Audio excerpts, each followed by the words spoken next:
I had a coffee chat with a friend this morning after my jujitsu class. We went to grab coffee. He's currently building a startup business, but nothing that's going to be too crazy. He told me, like, lifestyle business is all that I want. And it made me think about the future of work and the future of what things may look like. I think what would make the most sense for us, at least in the West or globally, really, because most companies or most organizations across the world follow a typical work schedule, right? You have your 9 to 5, 40-hour work weeks. You have the occasional company that, you know, people work 60 to 80-hour work weeks. And we know that's not sustainable. Those people usually do that short term. And that just doesn't work for people in the long term, because you can't only work just work and then have nothing else, right? Those people end up depressed. They end up having to see psychiatrists. They end up completely burnt out and tired all the time. And I always tell people, you need to at least experience and know what burnout feels like, to know what your capacity is at and your limit. I think that most of us don't even know our limits to see how far we can actually go. It's scary to think about, but I think it's very powerful, because I think we all have different limits, some more than others. Some have a higher pain tolerance, and that's all just human, how you grew up, the environment you grew up in, all these things, how much trauma you have. Like it's kind of crazy how it works, but I think that worldwide way of working will eventually need to change. Like, we were told, 3 decades ago, that technology and the internet is going to help us move down into a 15 to 20-hour work week. I think there was an article in the newspaper back then about that, because of the rise of the internet and how that was coming to be. And yet that wasn't the case. We ended up, in some cases, working more than ever before.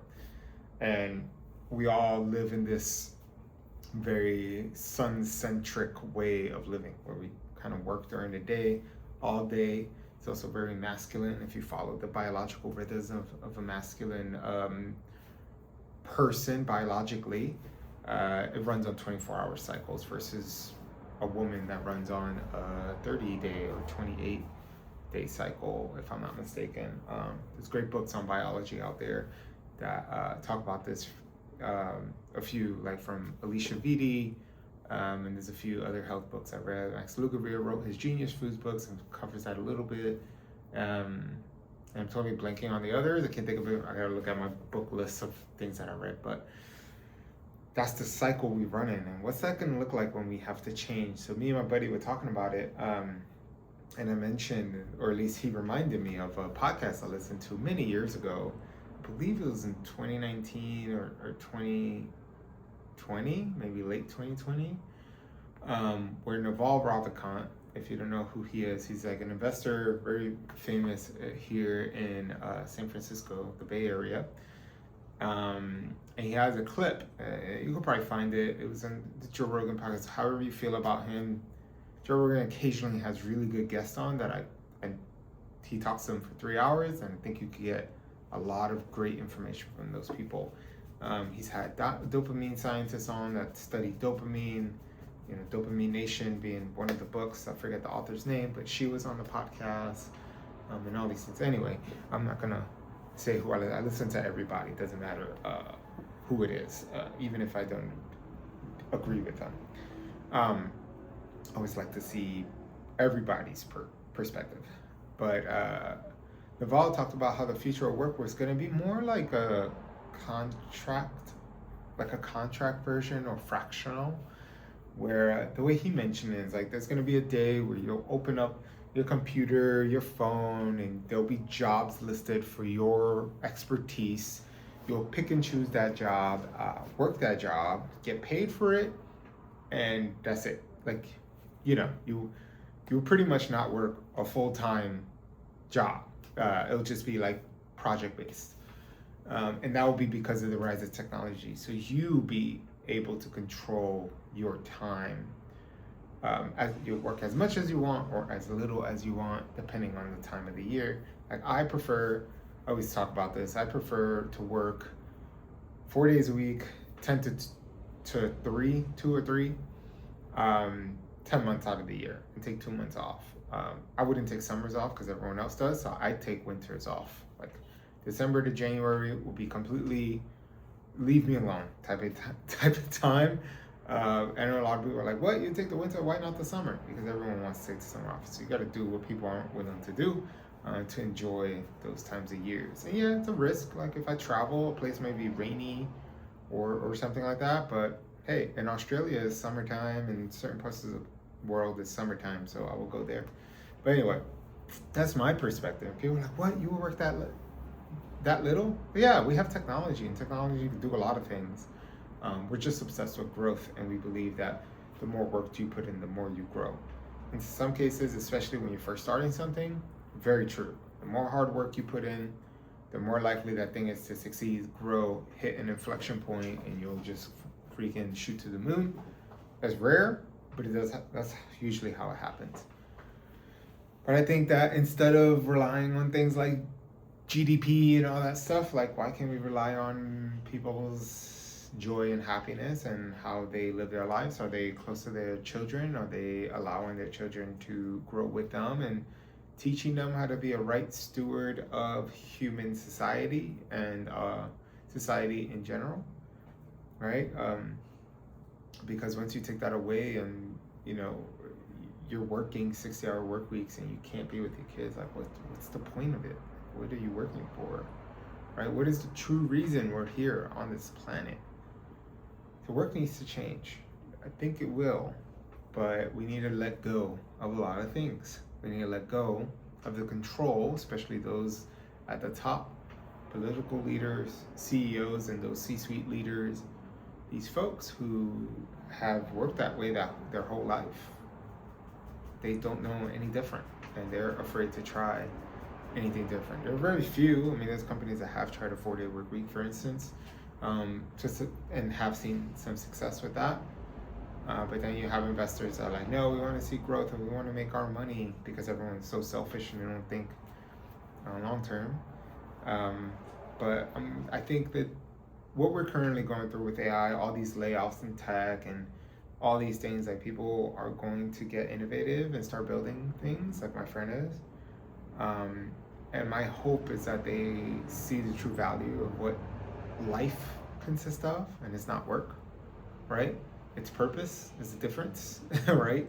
You could do something purposeful, and I could work on that 60, 70-hour weeks and be okay with that, right? Because I'm on purpose. Versus a job, 60, 70-hour work weeks, something I kind of care about, but not as much as this other thing.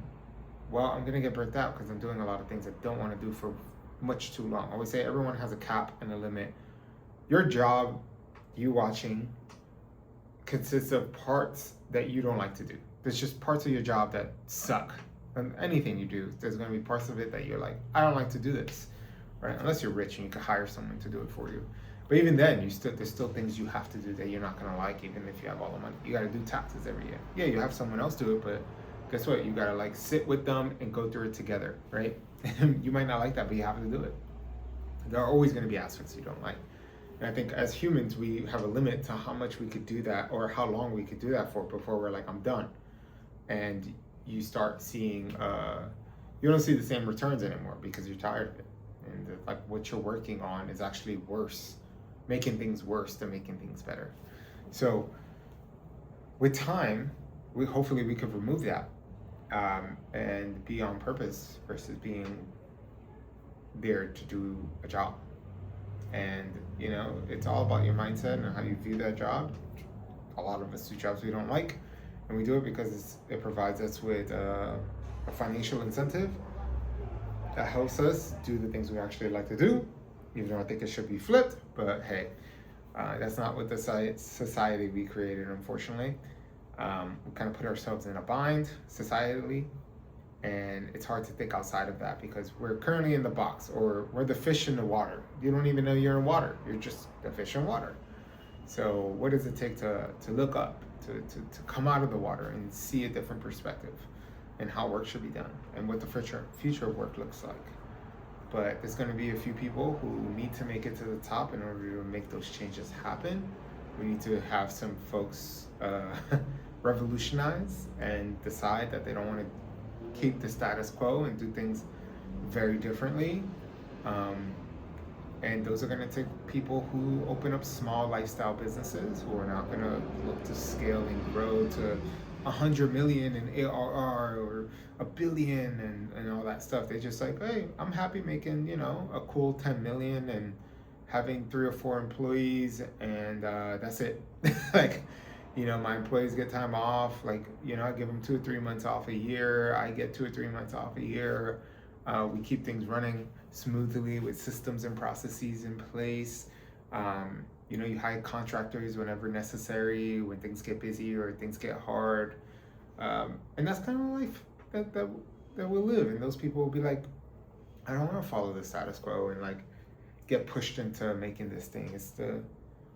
And I'll end with this. It's the story of the fisherman, right? The business guy visits a fishing village in another country, and he talks to this very successful fisherman who's bringing all this fish and works hard and provides for his family, his community. And the businessman is like, oh, I can help you. And I'm totally like botching this, but you can look it up on Google. Like, oh, I can help you grow that business. Like, we could turn from 1 boat to 3 boats, from 3 boats to 10 boats. And the fisherman is like, and then what will happen? And he's like, oh, then from that you will scale it.